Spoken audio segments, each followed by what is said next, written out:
Today is a very auspicious day, Shri Guru Purnima, full moon day of Ashar month, also called the Guru Purnima because on today's Tithi, lunar day, Srila Vyasadev, he is one avatar of Supreme Lord Shakti-Avesh avatar, appeared in this world on this day. And also Srila Sanatan Gosvami's Disappearance Day is also today, very auspicious day. And some devotees, they will start Chaturmasya Vrata from today. So you can start on Ekadashi, you can start on Dvadashi, or you can start on Purnima. All are correct according to scriptures. So they are our gurus, previous gurus. We daily remember Vyasadev in our Guru Parampara. From Krishna, Brahma got that knowledge. Then from Brahma, Narad got. And from Narad, Vyasadev got. And then it comes down to our Gurudev, that same knowledge. Sambandha Abhideya Prayojana. So Vyasadev is our previous Guru, so we should observe this. And in India, all sorts of followers of Vedic scriptures, karmis, jnanis, yogis, and devotees, bhaktas, all are worshipping Vyasadev today. He is the Guru of all because he wrote all the Vedic scriptures. He did not create, but he wrote down, and through some pastime also it was manifested. So our Gurudev, he wrote in the book Puranik Charitavali about him.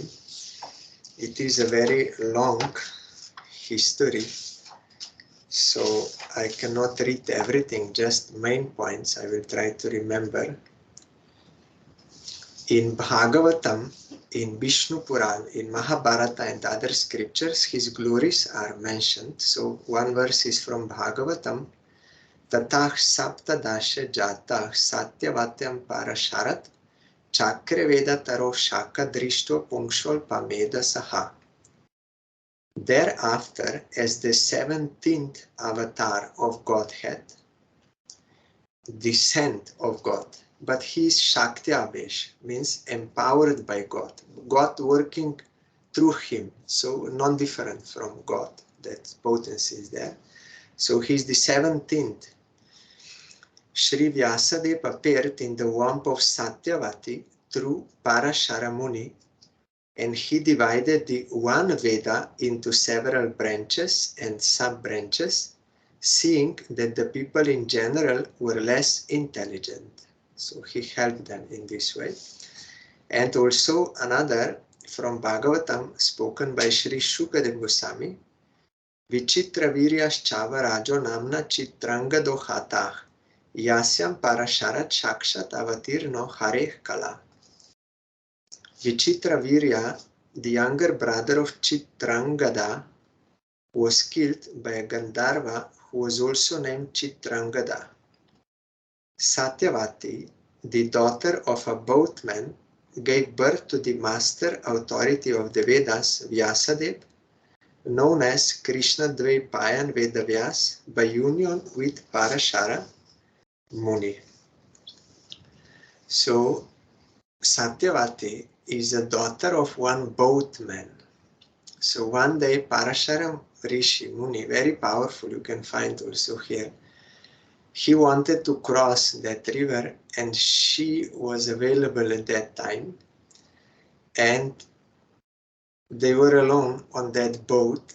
So suddenly, by the will of God, they were attracted to each other, and she was also having bad smell, Matsya Gandha. Her body was smelling like fish. But by the blessing of Parashara Rishi, she became very fragrant. That body became fragrant and she was grateful and everything. So they united and she became pregnant. Then when she gave birth to Vyasadev, it was on an island. Dvip is called island. So because he was born on island, he is Dvaipayan. And because he was of blackish complexion, he is Krishna. So together Krishna Dvaipayan, Veda Vyas. You will find more details if you read the book. So Vyasadev is not ordinary person. We are reading now Bhagavad Gita, that Sanjay is speaking to Dhritarashtra, but they are in the palace. Dhritarashtra is blind from birth, and Sanjay, they were not there on the Kurukshetra, that field. But by the blessing of Vyasadev, Sanjay could see, like on television, what is going on there, and he was speaking to Dhritarashtra. So by this blessing, by this power, and Dhritarashtra is also one of the sons of Vyasadev. 3 sons, Dhritarashtra, Pandu, and Vidur. Because Satyavati, his mother, he requested, because one son died, and before he could produce children in his wife, so then he came. Because when Vyasadeva was born, he told to her mother Satyavati, I will not stay with you. I have to do austerities, but whenever you will remember me, I will come, whenever you will need me. So at that time when this happened, you will find more details in book. That time she remembered and she requested him, you please produce children, otherwise our dynasty will be lost. So he agreed, and 2 wives were there left. One was with another Shalva, 2 wives, but one was afraid, seeing, and became pale. So that is why her son became Pandu, which means pale. And another one one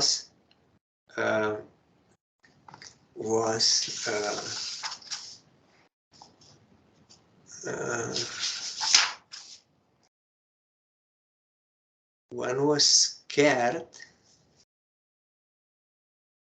and yes, one was scared.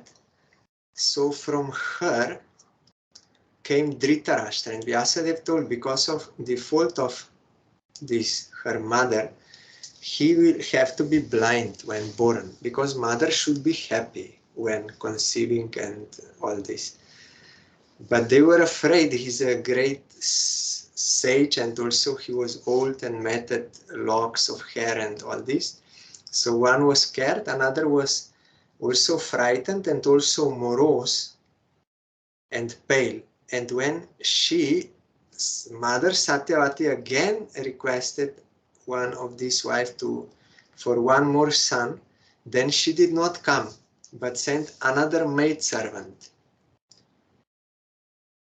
And that maidservant was fully surrendered to Vyasadev. So from her, very nice child came, Vidur, great devotee.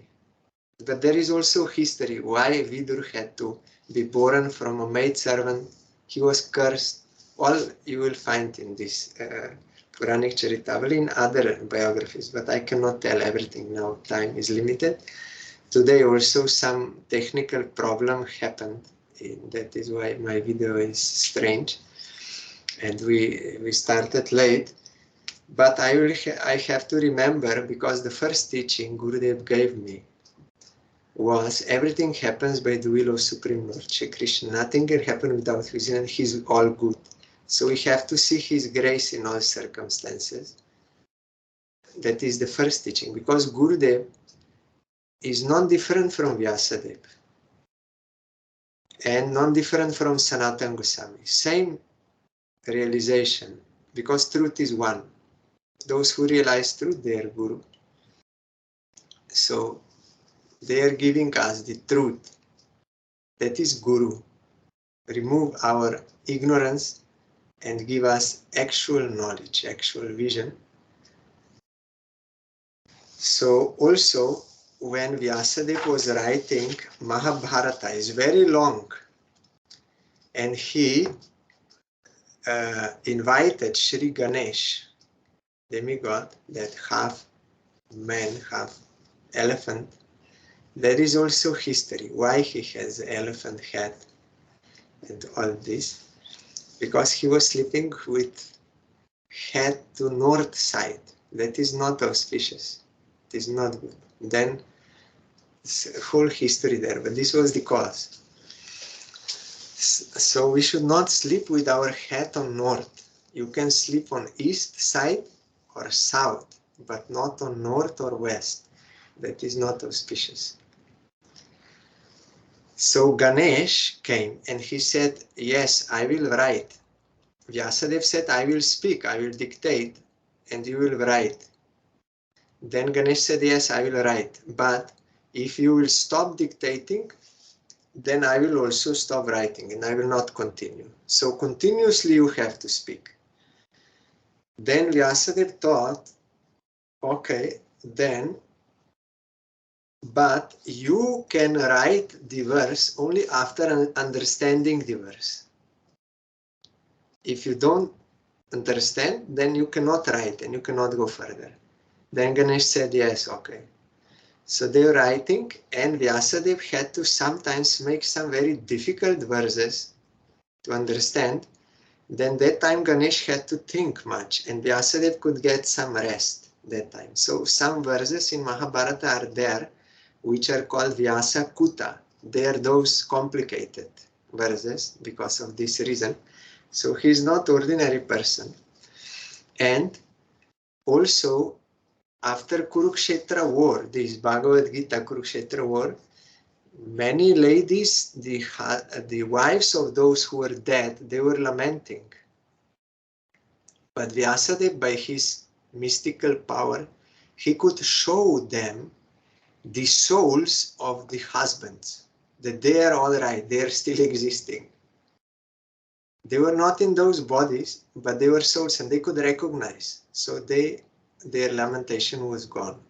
So Guru, or one empowered by God, has such powers, extraordinary, no human being can have. And how he appeared, and also how he made these 3 children, there is a whole history. You will have to read the book, or if we get some other time, then I can read. So by the union of Parashari Rishi and Satyavati, he was born, and he had this Dhritarashtra, Pandu and Vidur as sons. And Mahaprabhu told that Vedavyas wrote Vedas and he has no any faults of conditioned souls. What he wrote is perfect.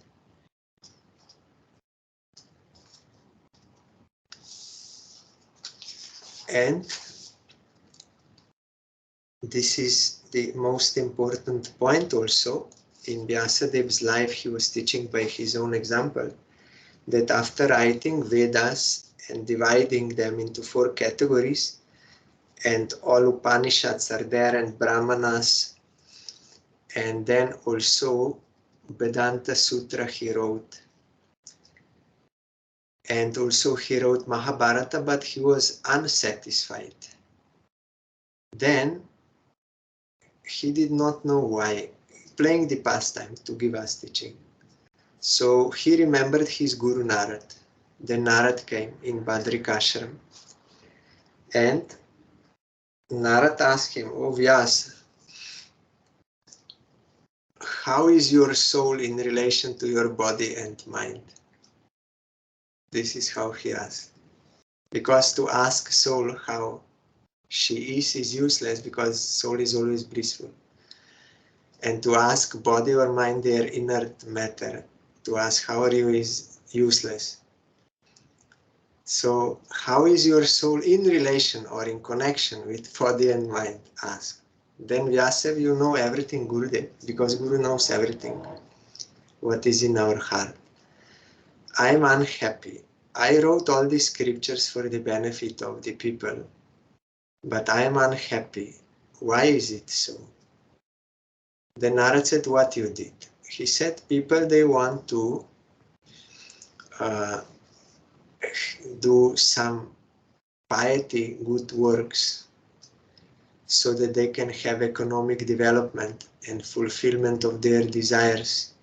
And also after that, they want to go to higher planetary systems or like this. So I wrote that to give them way.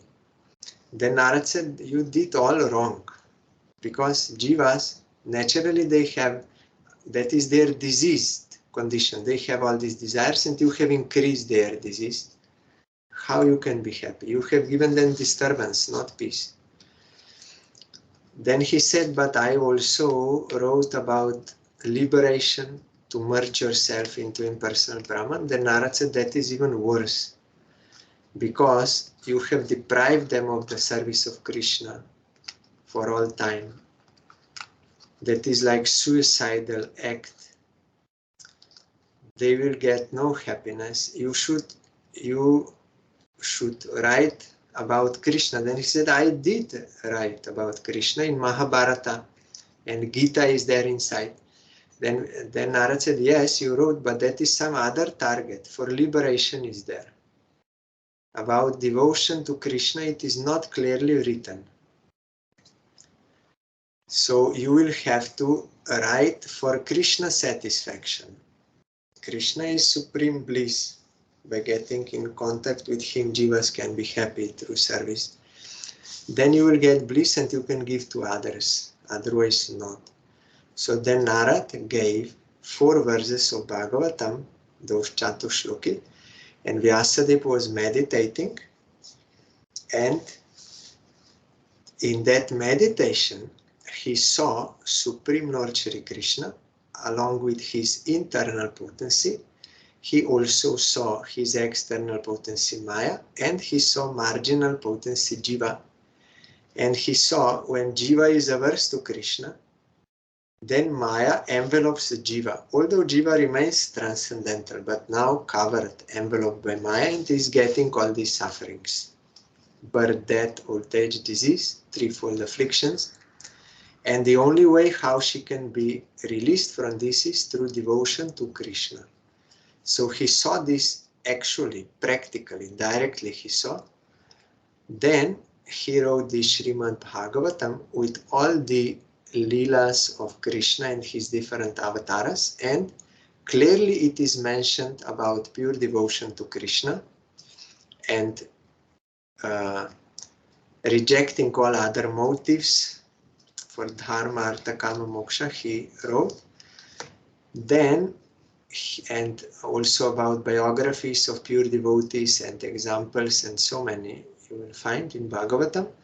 After that, he got eternal bliss. Krishna was fully satisfied, and Vyasadeva was also fully satisfied after that. That is why Mahaprabhu told, you only need to read Bhagavatam. You start there. Kali Yuga is very short, so don't waste time. Go directly to Bhagavatam and read Bhagavatam and follow Bhagavatam under the guidance of pure devotee. And also his son, Shukadev Goswami, when he was born, he started running away, and Vyasadeva was calling Putra Putra. But this was not material affection. It was because Shukadev Goswami is a great saint, great realized soul. So later on, Vyasadeva, through some woodcutters in the forest, he taught them some verses of Bhagavatam, and they were loudly speaking. Then Shukadev Goswami became attracted and he came back, and they took him to his father. Then he learned Bhagavatam from his father, and then he spoke to Parikshit Maharaj, and everything is there written. So it is stated in Shastra that Vyas may know Bhagavatam and may not know. because sometimes he's playing the pastimes of not knowing, sometimes playing the pastimes of knowing, or sometimes it is revealed by Krishna through someone which even he does not know, but he's teaching others and he himself is getting. That like a medium is there. So in this way also it is there. And in Padma Puran, Vyasadev spoke the glories of hearing Bhagavatam for 7 days. You know that story of Gokarna, that history about Bhagavat Saptaha. That is also spoken by Vyasadev and throughout Puranas. So,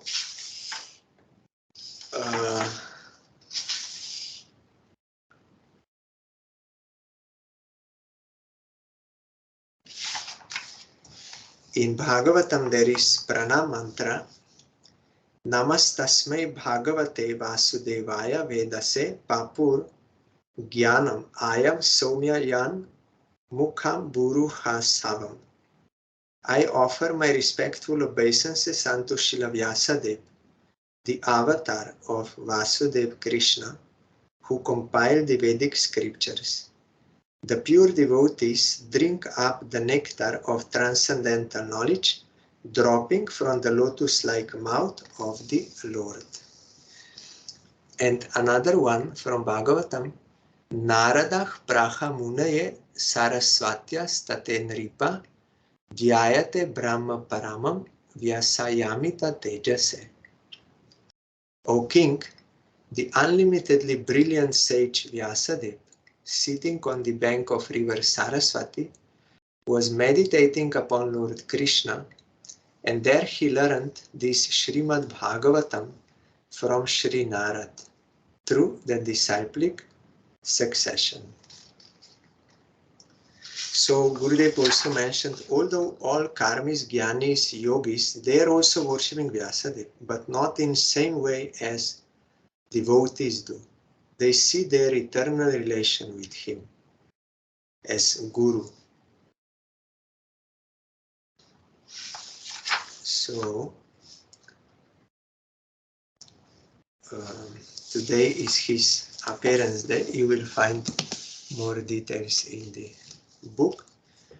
So I am bowing down to Srila Vyasadev, praying to forgive me for all my offenses which I may have committed knowingly or unknowingly to his lotus feet, and praying his causeless mercy to bestow service of his lotus feet and the lotus feet of his object to worship, Supreme Lord Shri Krishna. Today is also the disappearance day of also one our previous Guru, Sanatan Gosvami, one of the 6 Goswamis, blessed by Chaitanya Mahaprabhu. Sanatan Goswami in Krishna Lila his Rati Manjari or Lavanga Manjari, very dear to Radharani, very dear to Lalita and Rupa Manjari, following Rupa Manjari, their most intimate associates. So one can see they are from Golok Vrindavan, but when they have to come to this world to assist in the pastimes of Chaitanya Mahaprabhu, so you can see in his life, his grandfather Mukunda, he was working for one Muslim ruler, which later on, first there was one Muslim ruler and he engaged many slaves and all those from some region.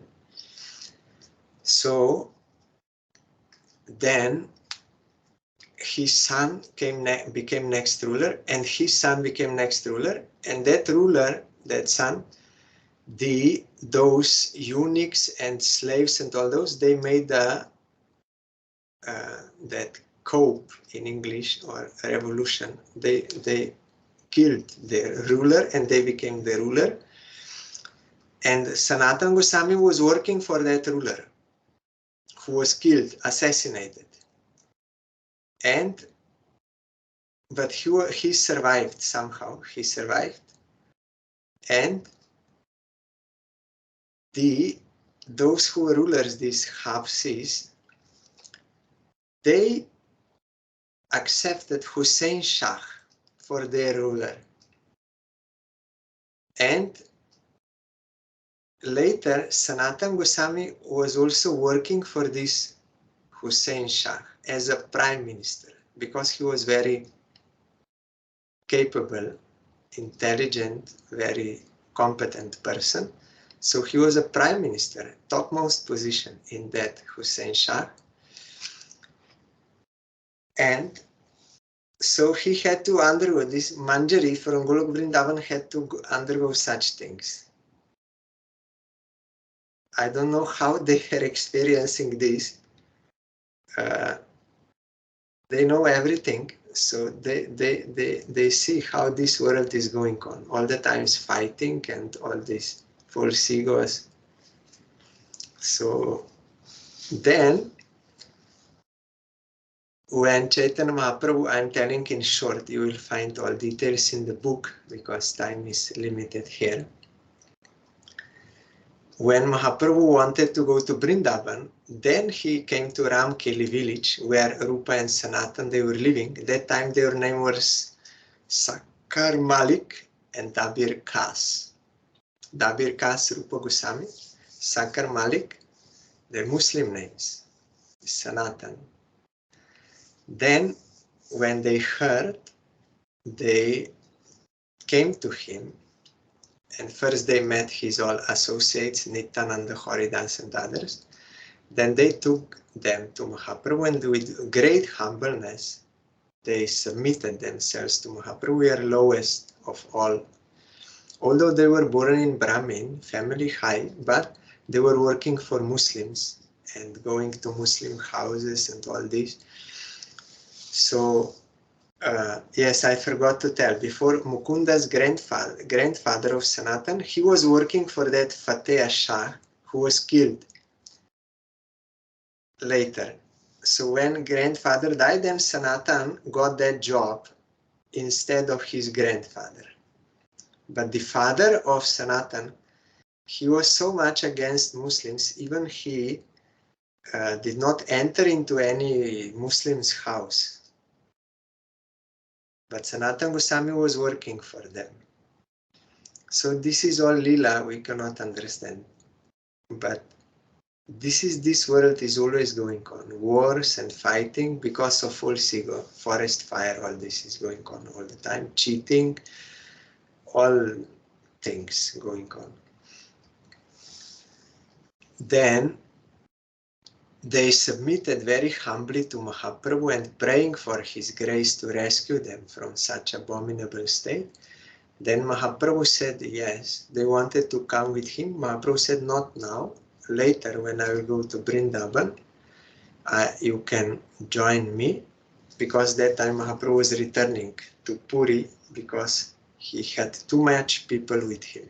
Sanatan Goswami also advised him to go on pilgrimage with such a large number of people is not appropriate. So Mahaprabhu accepted and went back. So then later on, Sanatan Goswami was feeling the desire to renounce that post, and Rupa Goswami also renounced. He was also engaged for that same ruler, some position. Then Rupa Goswami, somehow he could release himself, but Sanatan Goswami could not, because Hussein Shah was loving him so much. He was so competent. So Sanatan Goswami thought, if I can make him angry, then that will be more easy to cut. So he stopped working. He didn't come to job. He said, I am sick.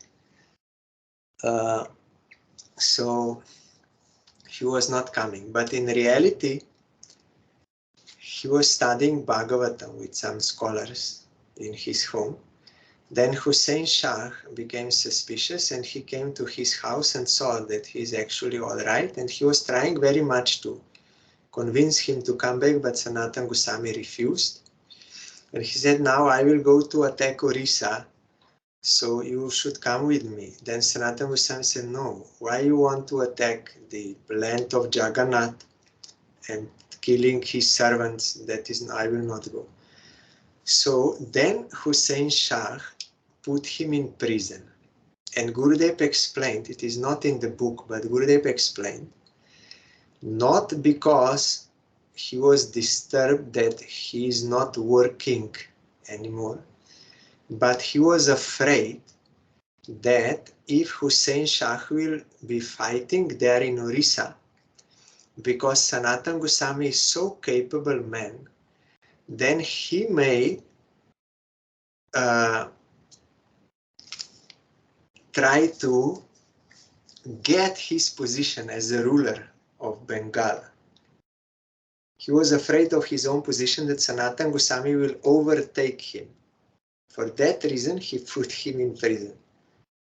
Because conditioned souls always thinking like this, especially those who are in some position, they are always in tension. Someone will take and like this, or people will try to kill me or something. They have position and we think they are enjoying, but actually they are always in tension, not happy. So then Sanatan Goswami was in prison, and you know, because Rupa Goswami told him, you anyhow you try to escape. So means is justified by the end. Sanatan, if end is good, then any means may be accepted, if end is right. So Sanatan Goswami was telling to that jailer, I gave you this job. I gave you favor, so you now return a favor to me. You release me. Then the jailer said, no, I cannot. Then Sanatan Goswami said, no, you are like a saint. You are a living saint. So flattering. You are a living saint. If you release one person, then how much piety you will get. You should think about this. Then the jailer said, no, I cannot. Then Sanatan Goswami said, okay, I have some money. I will give you gold coins, like bribe, giving bribe. That person still was, after hearing about money, he little was like thinking like this. Then Sanatan Goswami brought directly 7,000. First he said, I will give you 5,000 gold coins. Then he said, then he brought directly, physically in front of that jailer, 7,000 gold coins. And when seeing that gold, conditioned souls were attracted by this. We think money is everything, gold is everything. So this is our requirement. So after seeing, he got very greedy, and then he said, yes, but I'm afraid ruler will kill me. Then Sanatan Goswami said, no, you don't worry. You tell to the king that I went to toilet near Ganga.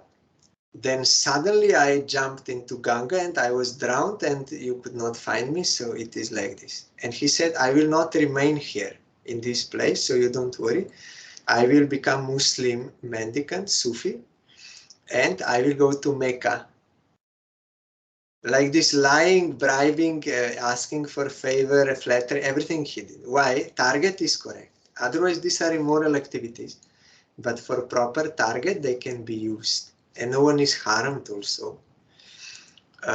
So then Sanatan Goswami was released, and he was going with that Ishan, his servant. And Ishan had 8 gold coins with him. He did not say to Sanatan Goswami. Then when they were trying to cross one mountain, they did not know. Then one landowner there, he had some palmist, and that palmist understood that this Ishan has 8 gold coins. So Sanatan Goswami requested, you please take me across this mountain. Then that landowner said, yes, surely we will take you. But today you should first take some rest here in this house and take good food and all this. Great hospitality he gave. But Sanatan Goswami was in politics for so long time that he could understand there is something suspicious here. So he thought there is something. Then he asked Ishan, you have any money with you? He said, yes, I have 7 gold coins. Then he said, you give me. And Sanatan Goswami immediately gave that 7 gold coins to that landowner and said, you take this. Then that landowner admitted, okay, you are very good. You are yourself giving money. Actually, I wanted to kill you tonight to take that money, but you yourself are giving, so you are very good. I will take you across that mountain. No need for this money. Then Sanatan will say, no, you take it. If you will not take it, then someone else will try to kill me. So I will not take. Then they crossed that mountain, and then Sanatan Goswami said, why you brought this? No, even before said, these 7 gold coins. Why you brought this death with us? Kal Jam, that Yamaraj, why you brought him?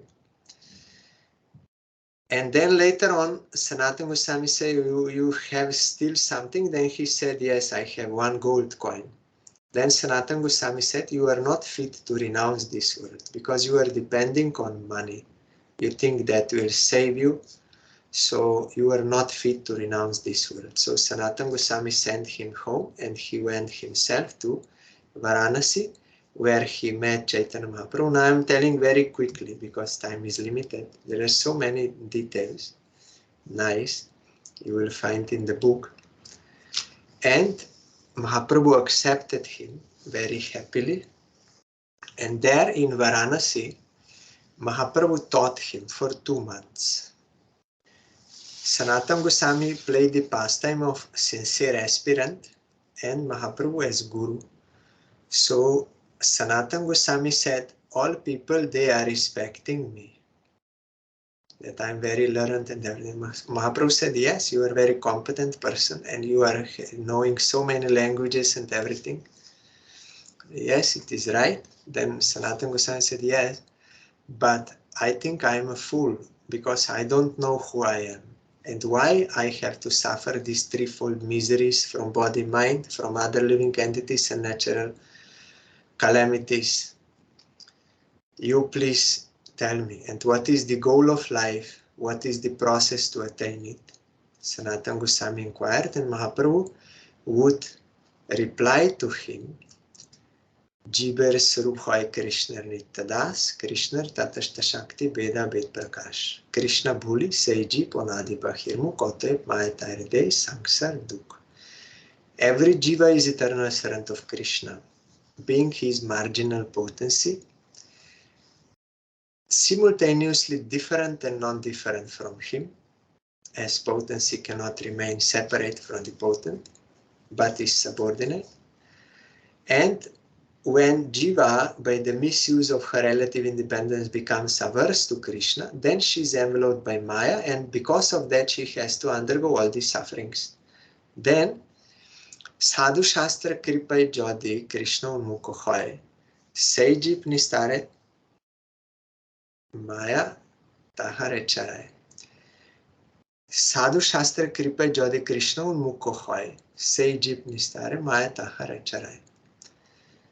If by the grace of bona fide Shastra, scripture, and pure devotees, Jiva becomes inclined to serve Krishna, then that Jiva will be liberated from Maya. Maya will give him up, will release him, and he will get all happiness.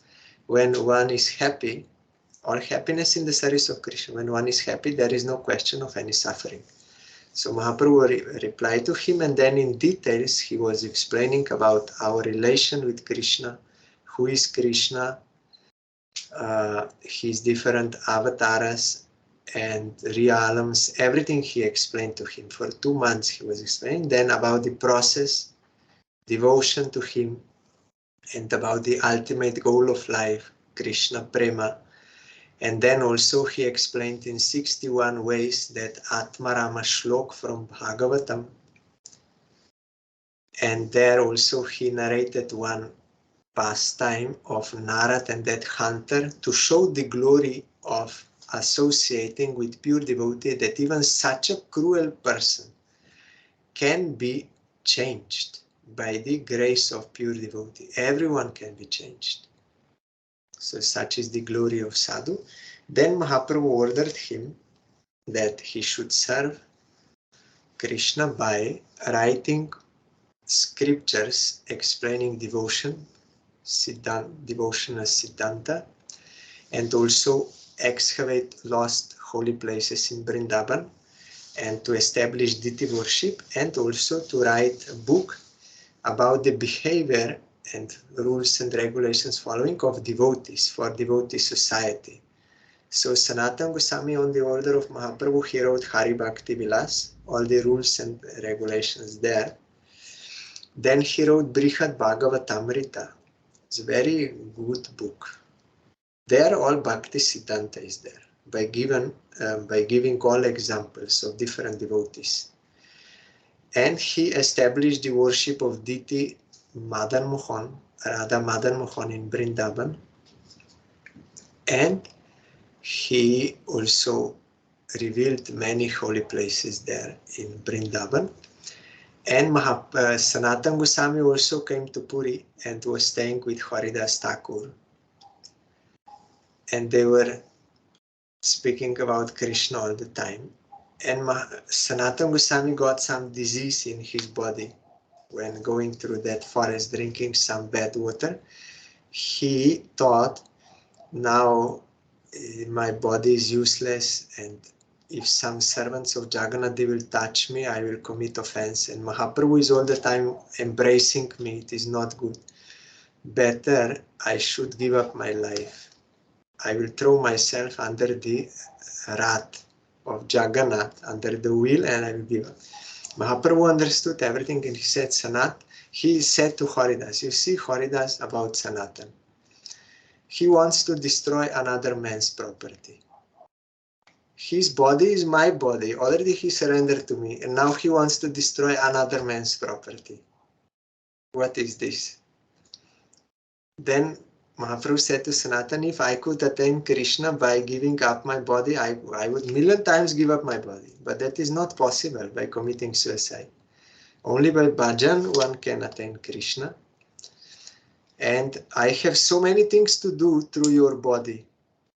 So you should not. Then Sanatan was, and he embraced him and made him healthy. And so many details there, in short I'm telling. Then for some time Sanatan Goswami was staying in Puri. Then he went to Vrindavan and he was doing that service given by Mahaprabhu, fully dedicated. And even when Raghunath Das Goswami, when Mahaprabhu disappeared already in Puri, Raghunath Das Goswami, in separation from Mahaprabhu, he wanted to give up his life by throwing himself off the Govardhan hill. So when he came to Govardhan and he met Sanatan Goswami and Rupa Goswami, there he felt that Mahaprabhu is here living in them, because they are dedicated so much to him. He felt the presence of Mahaprabhu there, so he gave up that desire to give up his life and was working under them in Vrindavan. So Sanatan Goswami also many times got darshan of Krishna there in Vrindavan when he was circumambulating Govardhan, and in Ramanareti, and there. And Radharani once came to Rupa Goswami because he was cooking for Sanatan Goswami. All these details you will find in the book of Gurudev. So on today's day,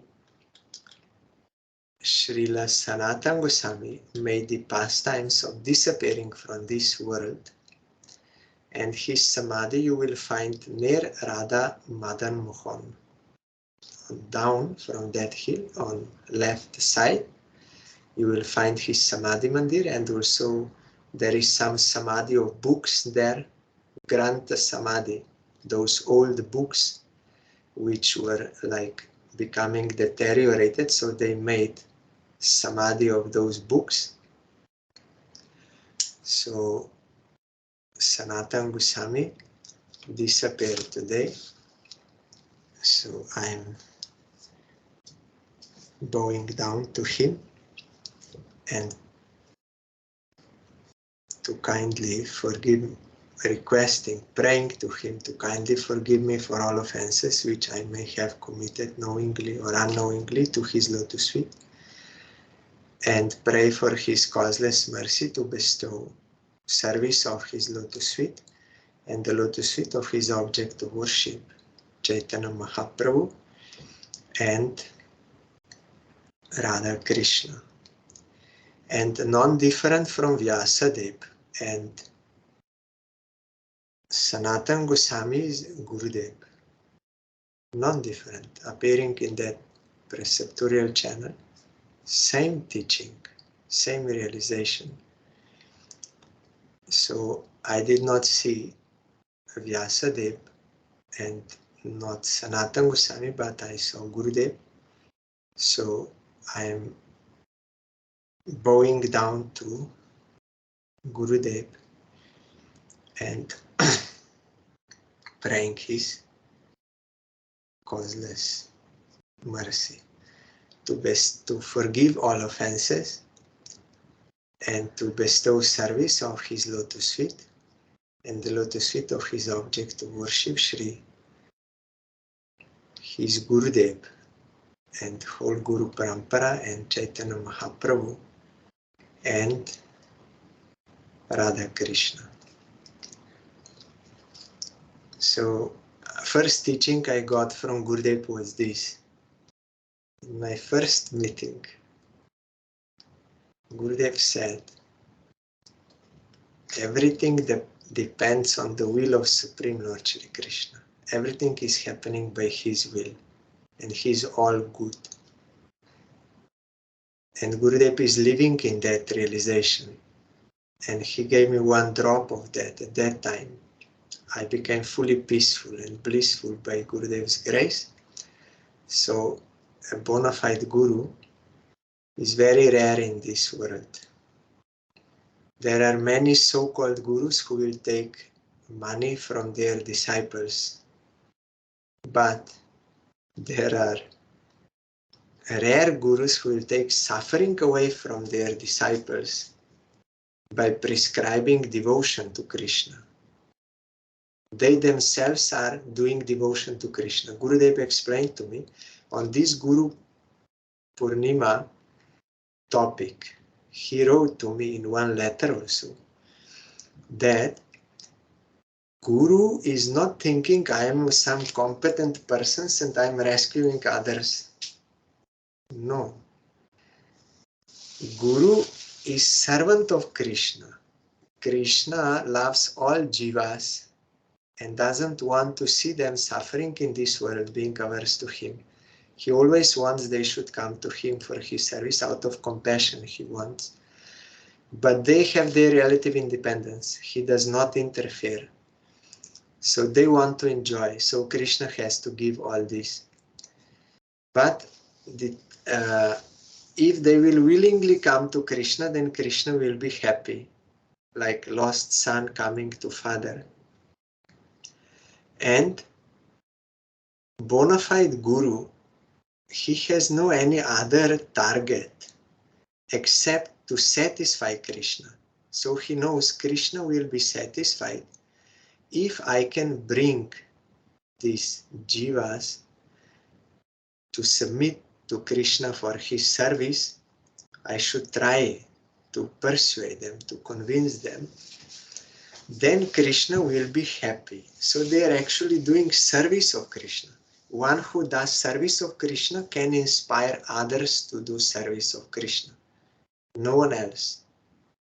So Guru, today is Guru Purnima, Guru's only business is to satisfy Krishna.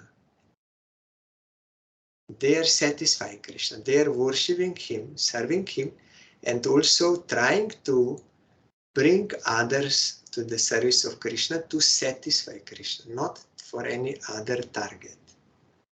Worldly, some name and fame, money or anything. No, they have no taste for this.